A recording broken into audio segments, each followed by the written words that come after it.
Campbell University's Business Leaders of Tomorrow are hosting their 5th annual Trunk or Treat. After months of negotiations, Governor Pat McCrory and other Republican leaders are calling this a historic step for our state. LaGuardia is up and running after Monday's emergency landing. Headaches still linger here at RDU. Well, guys, there doesn't look like there's going to be much baseball today. As you can tell, it's still raining. I'm here with Sierra Fox, Campbell lacrosse player, coming off the field right after a tough 1-point loss against George Mason. Business Leaders of Tomorrow Club strives to build strong leaders, strong businesses, and stronger students. Today's contest against the Gales will go on as scheduled. NASCAR is also working to attract corporate sponsors who cut spending during the recession back to the sport. The Hurricanes last met Columbus in January, and at that time the Hurricanes were also a reasonably legitimate playoff contender. Good evening, everyone. I'm Emily Tadlock. We begin with breaking news this evening. A statewide Amber Alert is out for a missing 10-month-old girl. After a rough 13 of 20 record last season, Campbell has decided it's time for some new leadership. Eyewitness News at 6 is just getting started. With homecoming week, CAB will be hosting several events to get us all in the Campbell spirit.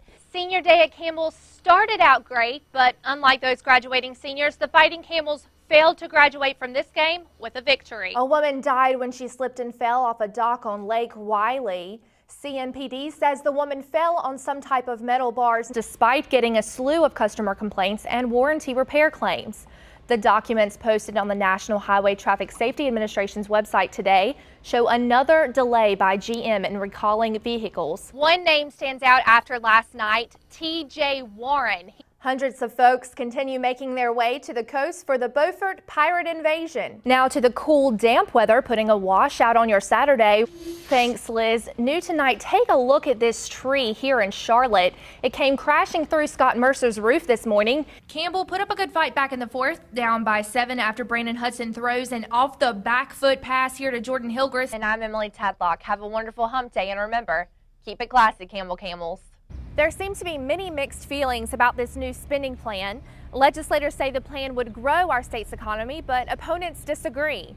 Some say it comes at the cost of our state education system. The plan provides about $23 million for the Excellent Public School Act, which helps boost literacy, but some provisions are sparking heated debate, like the elimination of teacher tenure.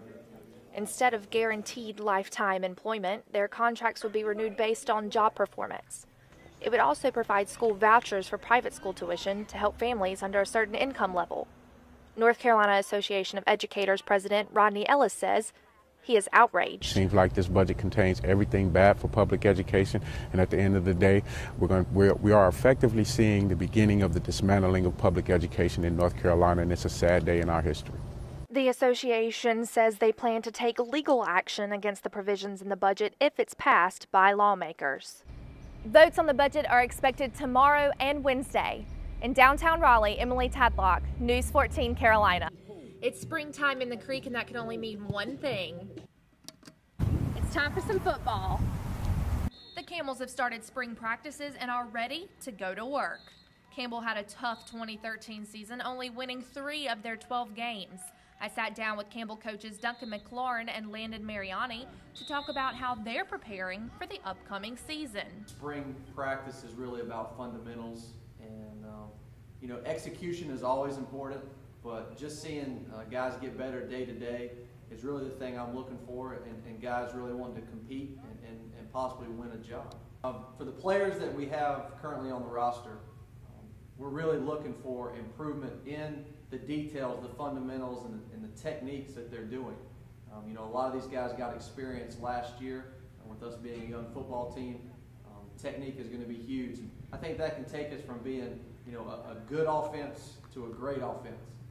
And as far as the incoming recruits are concerned, we're just looking for a couple guys to come in and play right away, possibly, and give us a little bit of a jolt that we might need. Yeah, we want to be more productive this year at tight end. I think last year we probably caught around 20 balls on the season, maybe I think 2 touchdowns. So I'm looking for a little more production out of that position. Want some guys that can make some plays downfield in the passing game, primarily off the play action game on 3rd down. So that's really what we're looking. This staff, we're going to attack it. We're going to throw the ball around. We're going to use sideline to sideline, end zone to end zone. We're going to be creative. and figure out ways to get the ball in the end zone. But it's going to be a great year, so be excited. Campbell certainly has a long way to go to get ready for next season, but the coaches are confident that this year they're going to make their mark.